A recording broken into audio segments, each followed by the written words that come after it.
Hier soir, j'étais seule à la maison et j'utilisais l'ordinateur de ma mère pour mes devoirs. Elle avait laissé sa session ouverte et un onglet message était resté affiché. Tout a commencé mardi soir. Ma mère est partie faire des courses en laissant son ordinateur allumé sur la table du salon. Je voulais juste chercher un truc sur Google, mais elle avait laissé sa boîte mail ouverte. En haut de la liste, il y avait un mail non lu avec un sujet bizarre. Dossier adoption, suivi final. Ce qui m'a glacé le sang, c'est que le mail venait d'un cabinet d'avocats que je ne connaissais pas. J'ai cliqué. À l'intérieur, il y avait un document scanné, mon acte de naissance. Mais ce n'était pas celui que j'ai dans mon tiroir. Sur celui-là, le nom de la mère était noirci avec un feutre épais. J'ai commencé à fouiller dans les dossiers de l'ordi. Je suis tombée sur un dossier caché nommé 2008. À l'intérieur, des dizaines de photos de moi bébé, mais dans une maison que je n'ai jamais vue. Sur toutes les photos, il y avait une femme avec un tatouage de rose sur le poignet qui me tenait dans ses bras. Ma mère n'a aucun tatouage. Et surtout, elle déteste les roses. J'ai trouvé une vidéo. Je l'ai lancée en tremblant. On y voit cette femme pleurer, face caméra, en disant « S'il te plaît, rends-le-moi. Je ne dirai rien à la police. Je veux juste mon fils. » Soudain, la vidéo se coupe et on entend une voix hors champ.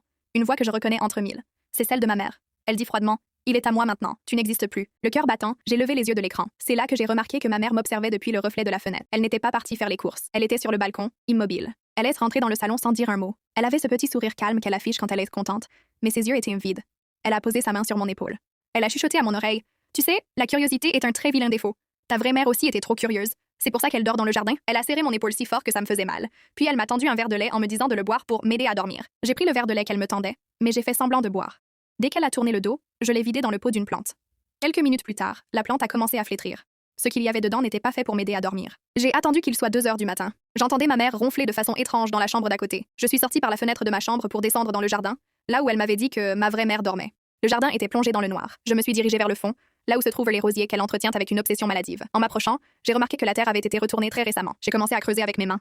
Le sol était meuble. Au bout de quelques centimètres, mes doigts ont touché quelque chose de dur et de froid. C'était une boîte métallique, fermée par un cadenas. J'ai utilisé une pierre pour briser le cadenas. À l'intérieur, il n'y avait pas de corps, mais quelque chose de presque pire. Mon dossier médical original, des bijoux anciens et une lettre jaunie. La lettre disait « Si vous lisez ceci, c'est que j'ai échoué à le protéger. » Elle arrive. Elle ne veut pas un enfant. Elle veut l'héritage qu'il recevra à ses 18 ans. Soudain, la lumière du détecteur de mouvement du jardin s'est allumée. Je me suis figée.